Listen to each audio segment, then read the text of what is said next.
Hello YouTube pipe community, OTC Piper coming back for my video on antique pipes. You may have saw my post on Instagram if you follow me there. If not, I'm under the same name, OTC Piper. Today I'm back at a different part of the area that I was in yesterday. This is right up along a riverbank, runs into the lake here in Benbrook. And it's just a real nice day out today. It's a great day to make this video on location. And so we're going to talk about some antique pipes that I've acquired over the past few months. And a couple of them weren't in the picture that I took before from my Instagram, if you check that out. One of them was in my car at the time, and the other one I just completely forgot about, and I don't know why exactly, because it's one of my prized finds that I found, which was kind of a bucket list thing for me to have a Calabash in my collection. It has a little chip right there. I got it for $20. This one came. Of all the pipes that I'm going to be going over, this is the only one that did not cost $10. Which is just kind of a reason why I like to look at antique pipes. You know, it's just a way to get some really good pipes with a lot of history without paying a whole lot, you know, for them. And you got some that, you know, maybe 50 years old, probably last another 50 years if they're maintained properly. So I got this one already loaded up because I'm going to smoke on this one while we do this video. And today the blend is going to be Old Professor, Sutliff 528 Old Professor. I thought that one would be a good one to put in my Calabash. So I'm going to light it up real quick. And I was surprised at how light this one is. It's really easy to clench. I wouldn't recommend doing that all the time, but it's not bad. Got a little breeze out here. We'll see if I can make this happen with a match. That one didn't work either.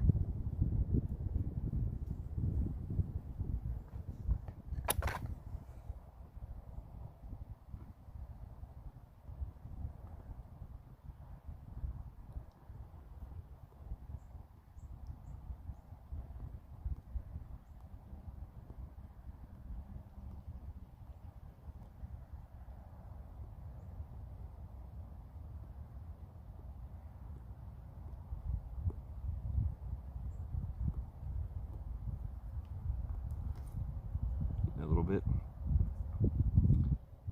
I'm going to pause this real quick and I'm going to get this one going. This is a pretty big bowl, as you can see. It's going to take me a second, so give me just one quick second. Okay, I'm back. I was about to just bail on the matches and use the lighter, then I realized I didn't throw one in my pocket this morning. And I didn't put one in my box here either. So we shall continue. I'm not really going to go into any specific order. This one's got a little bit of a chatter that went through the top edge of the stem, but it's an old Medico pipe, just a briar pipe that you know, many old men used to smoke until they couldn't anymore. Then they'd go buy another one at the dime store. And this one is actually a good sized bowl for what it is, and it's a great smoker. I need to get that stem fixed on it.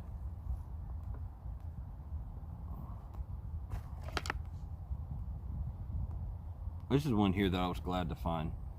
This is a Mastercraft right here, and it's a meerschaum lined Mastercraft.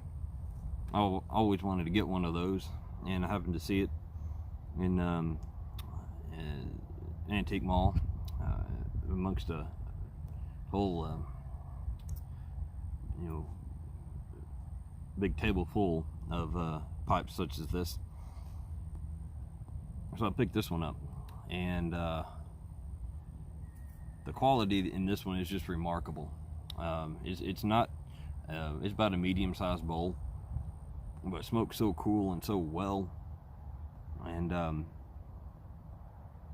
you know, this is just great to throw in your shirt pocket and go throughout your day, and you know, when you're out working on stuff. working in the yard, working in the shop, doing whatever. Just a good pipe to have in your pocket there.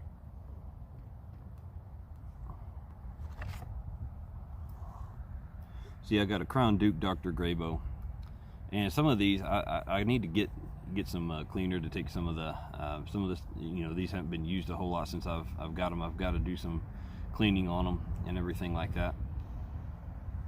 This one I gave it a try a few times, but it's one of the longer shank pipes. I kind of like it. It does a great job. I love the rustication that's on this pipe, and I'm a big Grabow fan. You'll see a lot of my older pipes are Grabows, and you know, that's what my great grandfather smoked in, so I have a bunch of those. I have a couple of his. They're not with me today. So you got something like this. This is another. All three of these so far, you know, have been $10. All of these are going to be that way.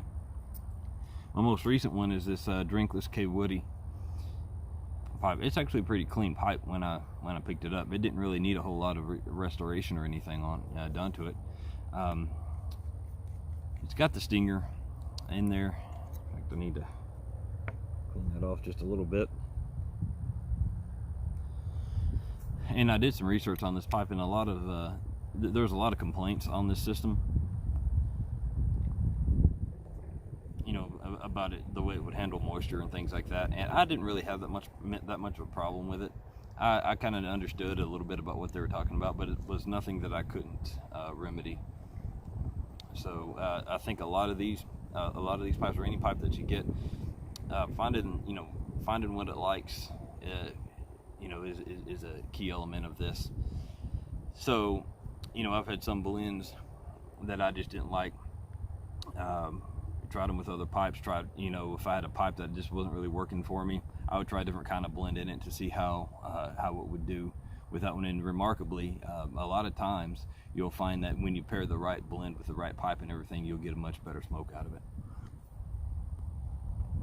And I like this one just because of its size.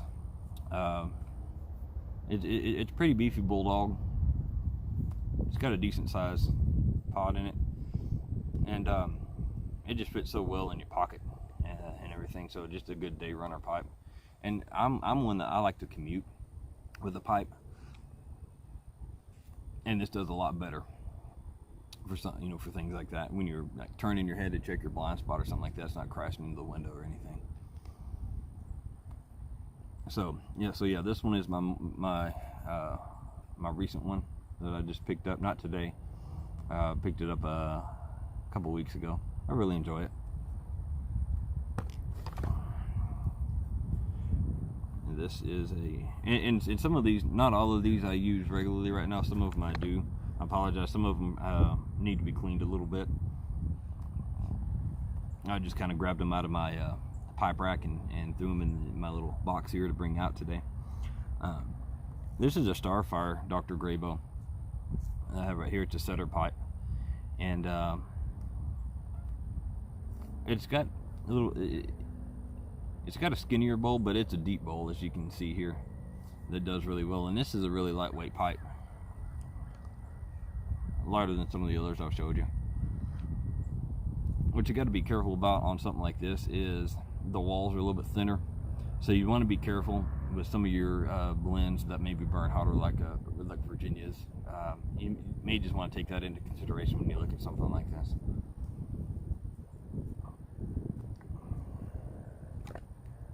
This one's much like the rusticated one that I showed you a little while ago. It's a little bit smaller. And this one I thought was a Grabow, but it's not. That I know of. No, it doesn't have the spade. That's just age imported briar, it says on there. But it's just a good old briar pipe. It's got some years on it. You know, you can just taste that in some of these that are, you know, already broken in, already seasoned.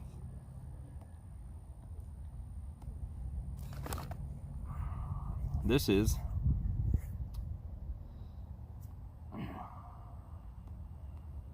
the Relay Emerald pipe.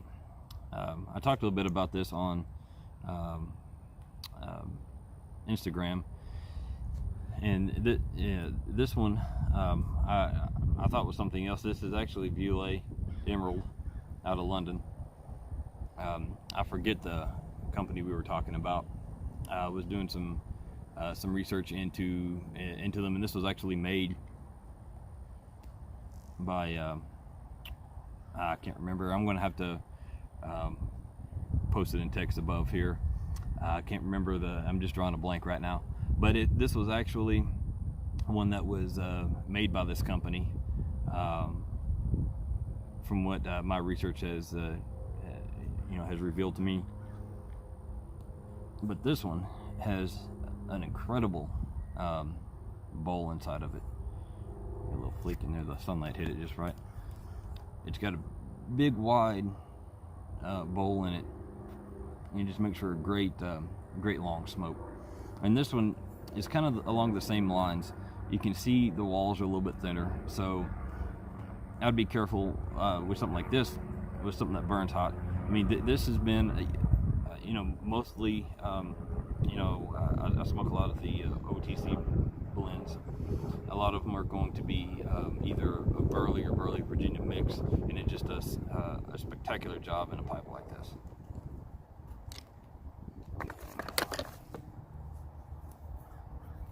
And a lot of these, they're nothing spectacular. They don't have the more modern designs on them and everything like that. So a lot of these may look a lot the same. Some of them smoke differently and everything, but I just really enjoy going to find these old pipes. Got history, maybe a story to them. This one's a Royal Duke Dr. Grabow.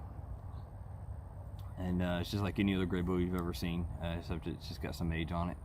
And the grain on this one was good. I actually did some, I took a little bit of the lacquer off of it, and to free up the wood a little bit. And the grain is just beautiful on this pipe. Got two more here. This is another one. This is a Riviera Dr. Grabow. It's a little bit smaller than the one we just looked at, and it's great for a break time. Great break time pipe, or just when you don't have a long time to just sit and have a large bowl. And this is another one. This is a little bit more recent, but not the most recent, which is a K Woody that I picked up. Good half bent.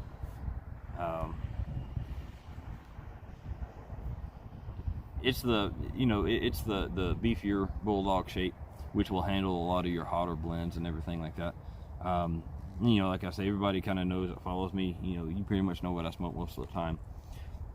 And I branch out once in a while and try new things. For example, like this Old Professor that I have here. And I did try, and won't get a chance on this video because we're already getting kind of long. My last one was kind of longer than I wanted it to be, and I'm trying not to get them too long. But the Sutliff Mark Twain, I picked this up in bulk, my last order, and I'm really satisfied with this one. A lot of the ones that I know well, I'll start buying them by the 1 pound bag, because if I know I'm going to like them, I may as well buy the larger amounts. With these, like the Old Professor and this Mark Twain here, I bought 4 ounce packages of these two blends, and a couple of the others, and I'll break those out on another video. So I'll buy about 4 ounces to try it. I like to give it at least 4 ounces before I decide whether it's just not my thing, or if it's something I want to buy in bigger amounts.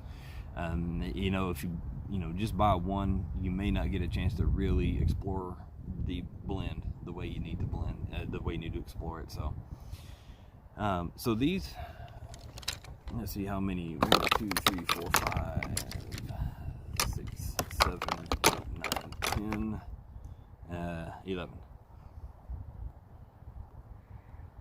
So the past few months I've acquired 11. So at $10, that's 100, 120, because this one was 20. Now I was just amazed at the quality that still lies in some of these old pipes. And that's just gonna be, I think, one of my things is going and searching out all these antique malls and finding these old pipes that have a story to them, that have history. And especially being in the law enforcement profession, no one's getting rich doing this. So at times when I may not be able to drop a couple $100s on a decent pipe, I can always go and look for, and some of them are worn out, some of them are burnt out, some of them just are done, and you got to look past those. You got to kind of know what to look for. And I found some, and I would get it home and I realized there's some things I didn't look for enough in this, and I saw some cracks forming here and there. And in a very short amount of time I was able to learn, hey, this is what I need to look for. I need to check the stem, I need to check, do a real good visual inspection, check the bowl on the inside, and by doing that I have found something that, number one, is cost effective. And and this goes for just not just saving money on pipes, but for those getting started out and that may not want to spend a whole lot of money in the beginning. This is a great thing for you to do, for you to explore the pipe culture that has existed for so long. And you can do that by looking at a lot of these old pipes and the old tins that you can find and everything. So that's about all I had for this video. Hope somebody got something out of it. I know I felt maybe I was just rambling a little bit, just showing pipe after pipe after pipe, but it's been the last few months of my pipe acquisitions. It's been fun, going and looking for these every now and then when I had a chance to. So I'm gonna sit out here and finish this Sutliff Old Professor, and I'm gonna go ahead and sign off. Just wishing everybody all the best. Keep your ember glowing. One more thing, I signed off a little bit too quickly. Wanted to let everybody know, coming up on the next video, I'd like to discuss what to do with tobacco that you've purchased that you wind up not really liking very much. I've had that happen to me a while back. I was after kind of something reminiscent of the OTC blends that I could buy in bulk. You can get a lot of the good ones in bulk, especially the ones in the offer like the 14 or 12 ounce cans. But I wanted something I could just purchase in in the 1 pound bags, and I bought some, and it wound up being very, very, very bland. And that was the one and only time that I ever, sight unseen, bought a 1 pound bag of tobacco. So I have a bunch of it right now, and I was since that time I've been trying some things with it, and I thought that would be something that might be beneficial to put on the channel, to go over some things that you might be able to do in that case. It's not a lost cause by any means, and I'm going to share that on the next video. Hope to see you all there.